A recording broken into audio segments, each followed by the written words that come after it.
Okay, part 3. Okay, so we're in the hospital and the psych ward is all full up. They said the doctor told you that he couldn't get you in there, but there was a condition that you could get in there. Can you explain what's on that? The doctor explained to me the only way that he could get me a bed that night was if he admitted me as a Form 1. And that there was no other possible way. There was you'd have to wait for a bed. And What's that, Form 1? Form 1 is 72 hours. And as he put it, he said, you wouldn't be able to leave the hospital for 72 hours. And I said, well, that's fine. I don't want to go anywhere. I just want to rest. I didn't understand what that really meant. Which was? Lockdown. In the psychiatric ward.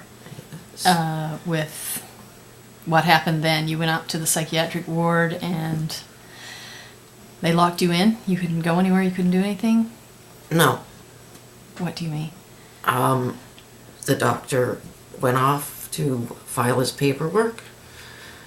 And I sat and I waited to be admitted in the room.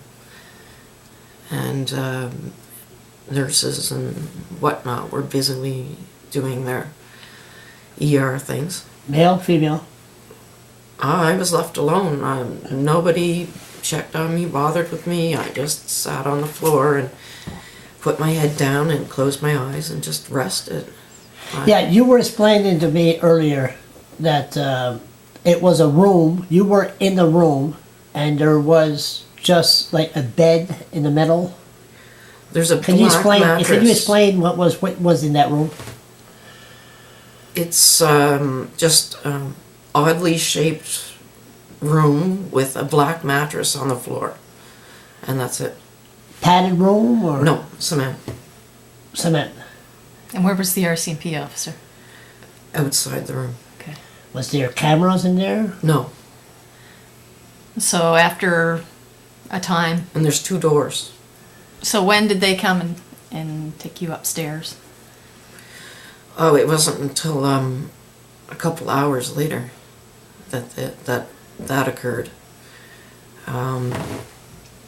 The R.C.M.P officers waited outside with 3 security guards. One of the R.C.M.P officers went into the room and waited until I noticed him, and he closed the door. And he had a big smile on his face, and of course it upset me,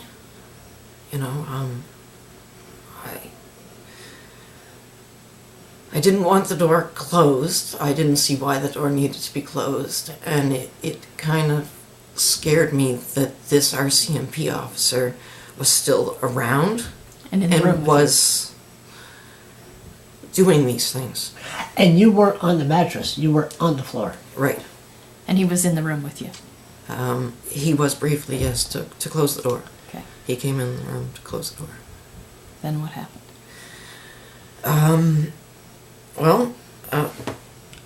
45 minutes, an hour later, I'm still sitting by the door waiting patiently. I hear the nurse say, I'll be right back. And next thing you know it, they're counting to 3. The door flies open. The 2 R.C.M.P officers jump into the room, grab me by the ankles, and I grab hold of the door frame because I'm right near the door, and I just grab hold of the door frame and I'm hanging, and the R.C.M.P reaches underneath and undoes my belt and my pants, my jeans, and pulls them down to the other R.C.M.P officer who's holding my ankles, and he removes my jeans, and this officer that took my jeans off reached for the bottom of my t-shirt, because I was just wearing jeans and a t-shirt, and he pulled it up over my head, at which point I let go of the door frame and curled up into a ball to cover myself. And they removed my socks, and one of them attempted to remove my toe ring, and I tried to negotiate with him because he was hurting me, and I smiled at him and said, "That hasn't come off in years." And he stopped. He stopped trying to pull it off. And the other R.C.M.P officer reached around and undid my bra.